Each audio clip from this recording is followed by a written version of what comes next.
My name is Kathy, and I'm 20 years old. That December evening, as I drove home from college for Christmas break, the radio played one of those overly sweet carols I usually rolled my eyes at. But tonight I let it play. I even hummed along because for me, Christmas always meant one thing: being home with Dad. Ever since Mom died in that plane crash 2 years ago, Dad and I had clung to our own tradition on Christmas Eve. We'd sit in the living room, steaming mugs of hot chocolate in our hands, paging through photo albums of our family back when it felt whole.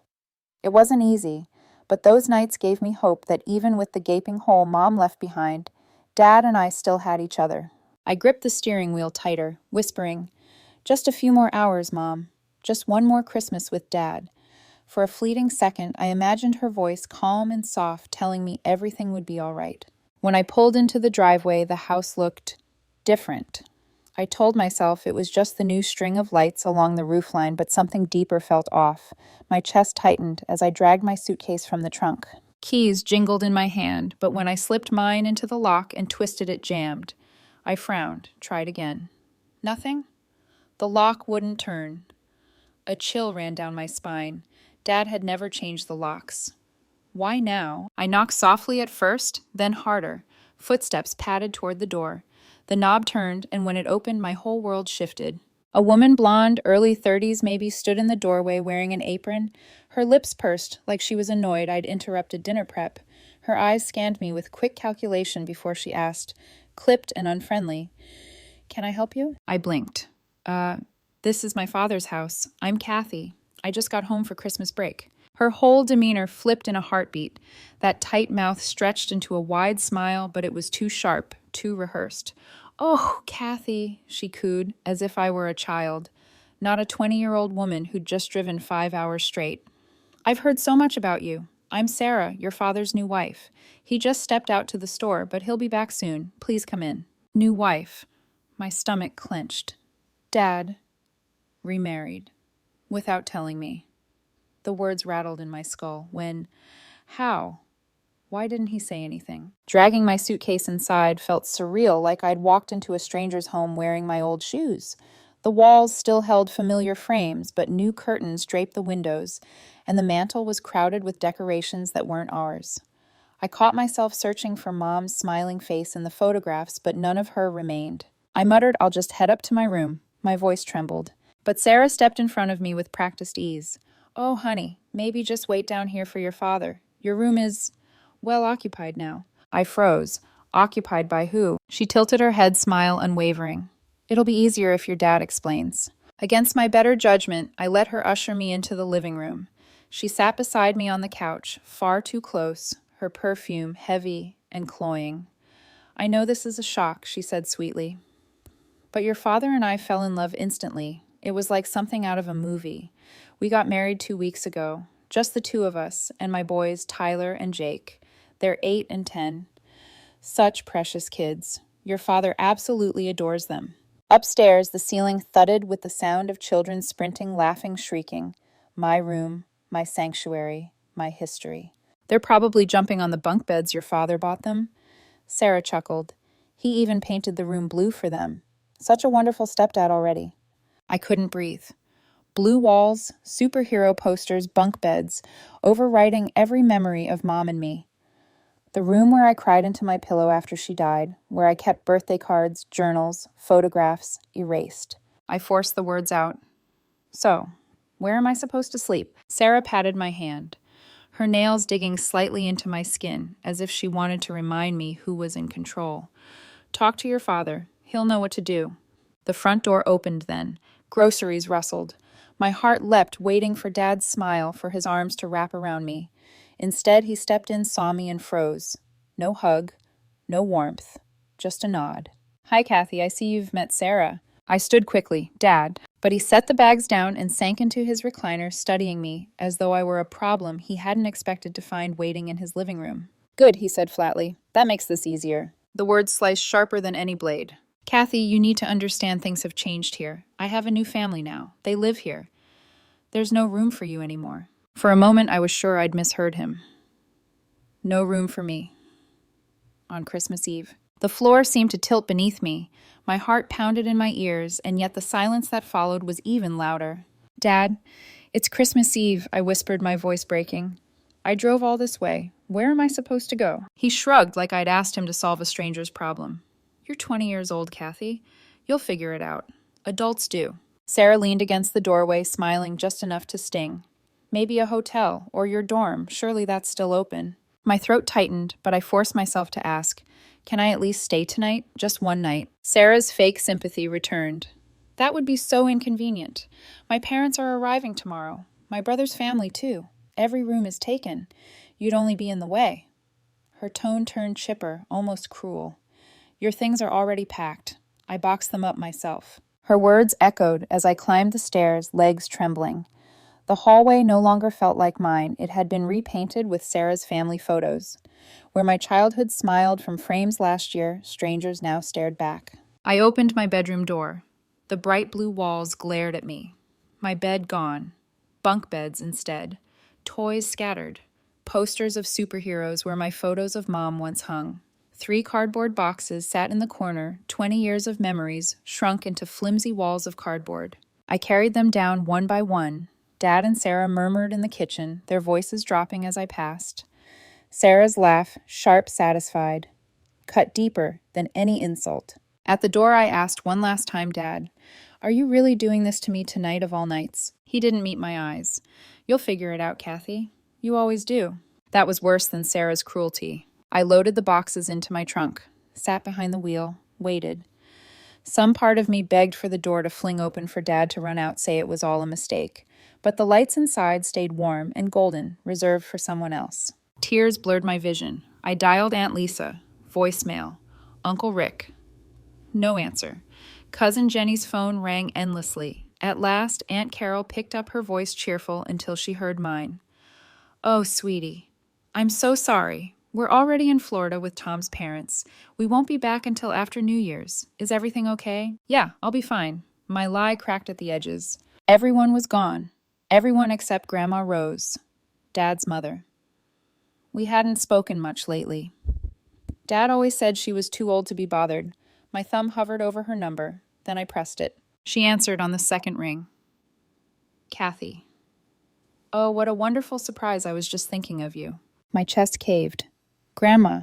Dad remarried 2 weeks ago, and tonight he kicked me out. Said there's no room for me anymore. Silence. Then her voice low and seething. That son of mine has lost his damn mind. You listen to me. Get in your car and drive here. Right now. Do you hear me? Don't you spend another minute on that doorstep. Dinner will be waiting. I broke then. Real tears spilled hot and unrestrained. Thank you, Grandma. I'll be there in 2 hours. The highway stretched dark and endless, dotted with snow. Headlights blurred. Through my tears. Every mile gave me time to replay Dad's cold face, Sarah's sharp smile, the sound of children's feet pounding over the floorboards that used to be mine. Who is she, I wondered bitterly. What spell did she cast to erase me in 3 months? By the time I pulled into Grandma's driveway, it was close to 9. The curtains glowed soft yellow. She opened the door before I even knocked her small frame silhouetted against the light. My sweet girl. She wrapped me in a hug so fierce I thought I might finally breathe again. Come inside. You must be starving. The house smelled like cinnamon and vanilla. A little Christmas tree twinkled in the corner, its ornaments mismatched but radiant. On the table waited 2 place settings of her good china. I made your favorite pot roast with mashed potatoes, and apple pies in the oven. I sat at her kitchen table, the warmth thawing my frozen chest. Between bites, words spilled out.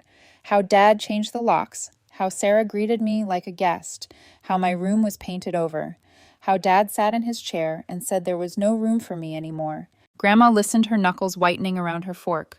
When I finished, she shook her head slowly. That boy, I raised him better than this. To throw his own daughter out on Christmas Eve. Her voice hardened. No, I won't let this stand. After dinner, she picked up the phone and dialed. Eleanor. This is Rose. Tell me what you know about this woman my son married. Mrs. Peterson, her neighbor, sounded surprised. You didn't know they've been dating 3 months. She moved in with her boys 6 weeks ago. Small wedding, 2 weeks back, just immediate family. I assumed you were there. 3 months, Grandma's eyes flashed. They're loud kids, always screaming in the yard. And that woman, she drives a big SUV, parks it wherever she pleases. Not very considerate. When Grandma hung up, her jaw was set like stone. She turned to me and took my hand. 3 months. He's known her 3 months and already thrown away 20 years with you. I should have known when he stopped answering my calls. Well, her eyes burned. He's about to hear from me tonight. Grandma didn't wait until morning. She dialed Dad's number with trembling hands, her jaw tight as iron. He answered on the third ring, his voice low and impatient. Mom, this really isn't a good time. Oh, you'll make time, Grandma snapped. What in God's name do you think you're doing? Throwing your daughter out on Christmas Eve for a woman you barely know. There was a pause, then Dad's tone hardened. It's complicated. You don't understand the situation. Then explain it, Grandma demanded. Explain why I had to hear about your marriage from Eleanor next door instead of from my own son. On the other end, his voice was clipped defensive. I knew you wouldn't like Sarah. She's younger than me, and I didn't want your judgment.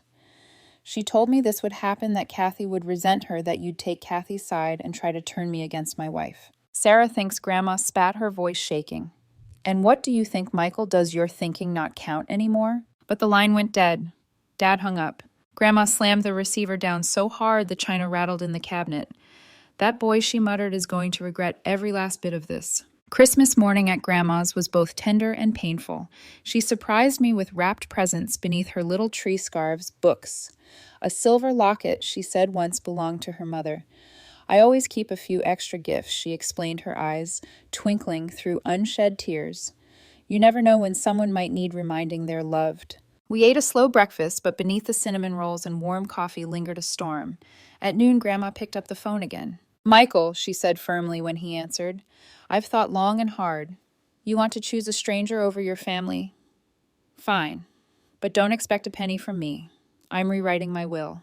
Everything I own will go to Kathy. Her words stunned me. Grandma, you don't have to. But she cut me off gently. He made his choice, and now I'll make mine. A few hours later, tires crunched outside. Grandma peeked through the curtains.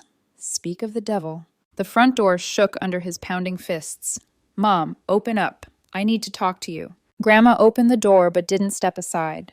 Dad brushed past her anyway, his coat half unbuttoned, his face flushed from the cold and from anger. He jabbed a finger at me. You called my mother and filled her head with lies. You're trying to turn her against me. I stood. My hands trembled, but my voice came out steady. I told her the truth. You kicked me out of the house on Christmas Eve. His eyes narrowed. You just can't stand that I'm happy again. You want me miserable forever, don't you? The words struck harder than I wanted to admit. I want you happy, Dad. But you didn't even tell me you were dating someone, let alone marrying her. You decided I wasn't part of the picture anymore. You're jealous, he snapped. Sarah was right. You'd try to break us up. You came here to poison my mother against my marriage. Grandma stepped between us, her voice sharp as steel. That's enough. Don't you dare speak to your daughter like that in my house. She's not a little girl anymore, Dad argued. She needs to grow up. Sarah and I agree Kathy has to learn to take care of herself. Grandma's eyes widened. Sarah and you agree? You've known this woman 3 months, and you trust her judgment over your own blood. She understands me, Dad said fiercely. She makes me happy in ways I haven't felt since Linda died.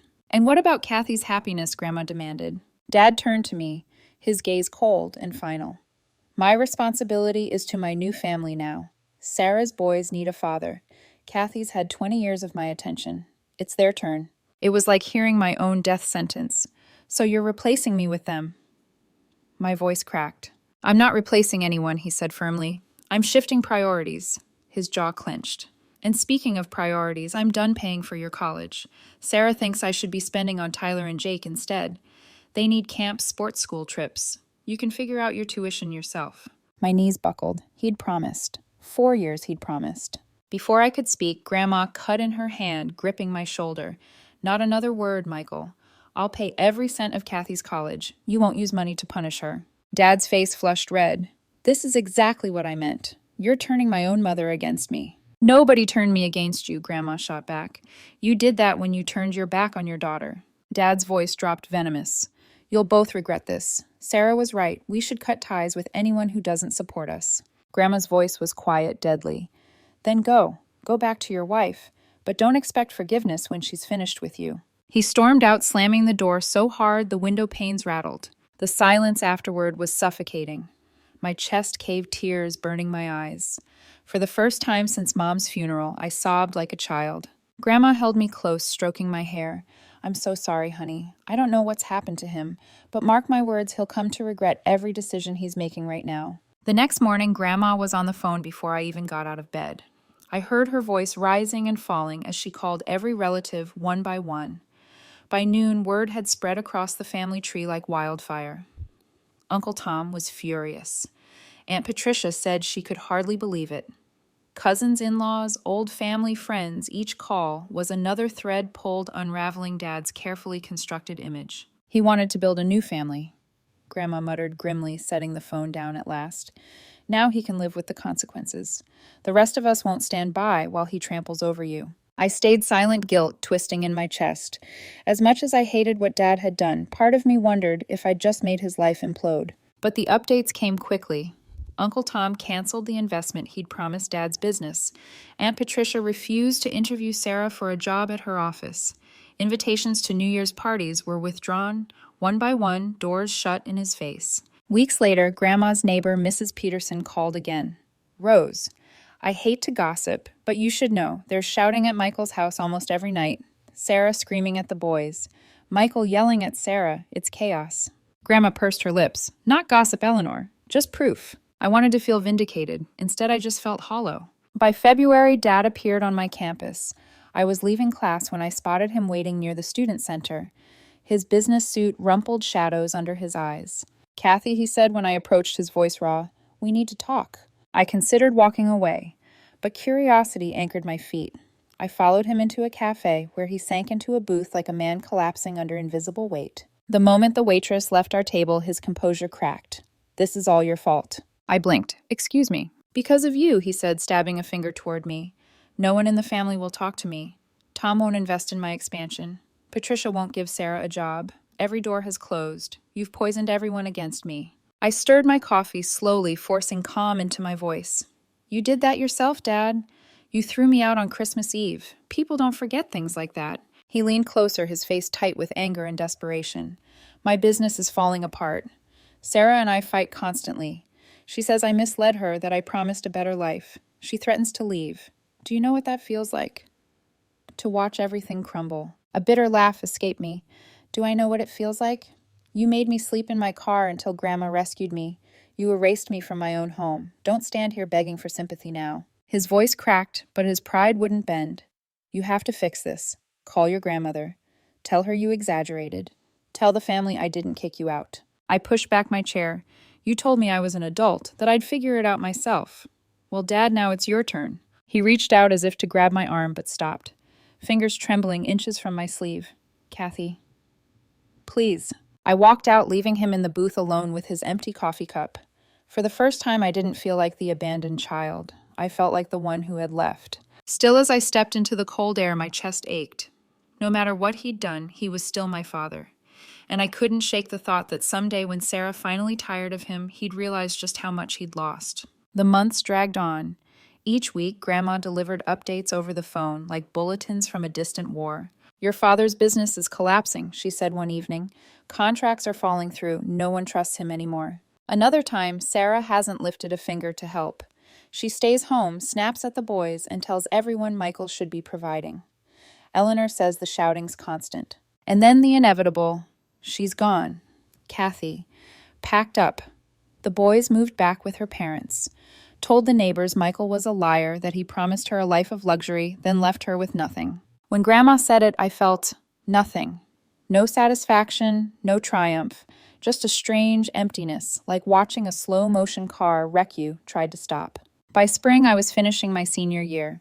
Graduation day bloomed bright and crisp, the campus buzzing with families carrying flowers and balloons.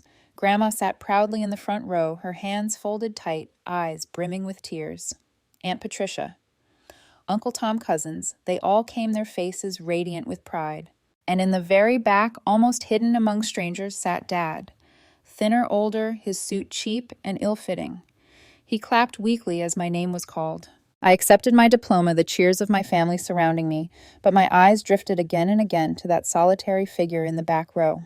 After the ceremony, while my aunts hugged me and Grandma handed me a bouquet of roses, Dad lingered on the edges.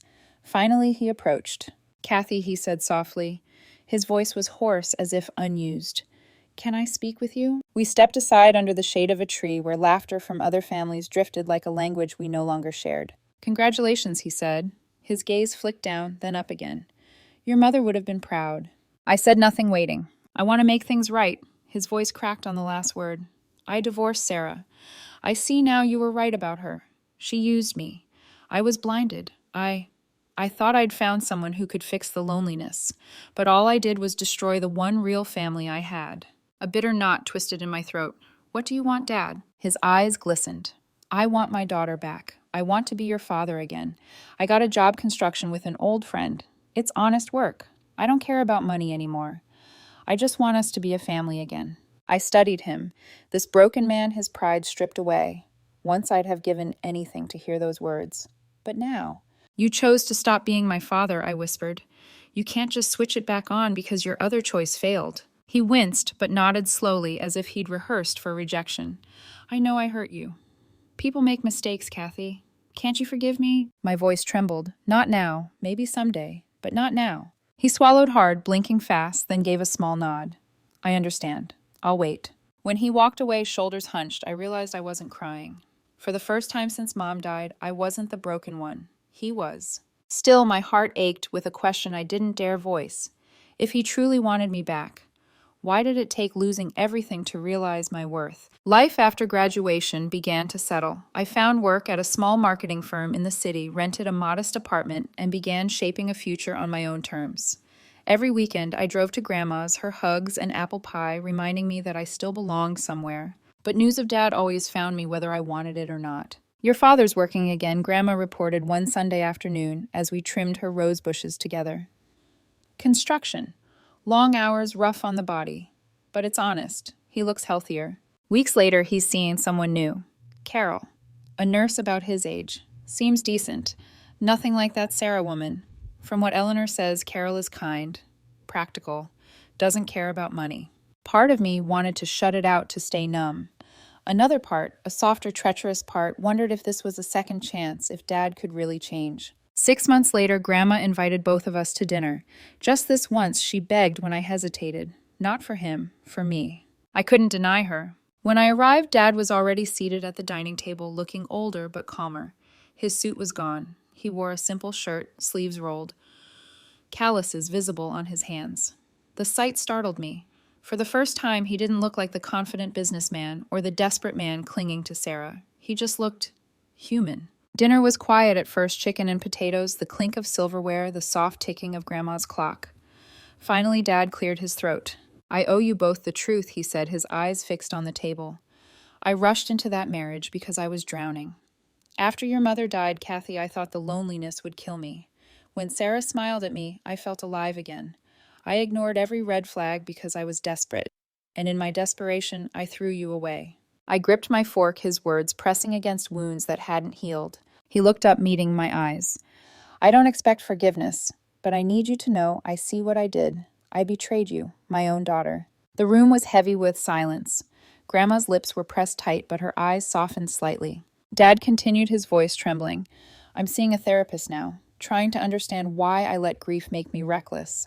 I don't want to repeat those mistakes. Not with Carol, not with anyone. I studied him, the man who once told me there was no room for me, the man who now looked hollowed out, stripped of pride. Finally, I said, my voice low, I'm not ready to forgive you. Not yet, but maybe, someday. Something in his shoulders released a tiny flicker of relief breaking through his shame. He nodded. Someday is more than I deserve, but I'll wait. For the rest of dinner, conversation drifted to safer topics, the garden, my job, old family stories.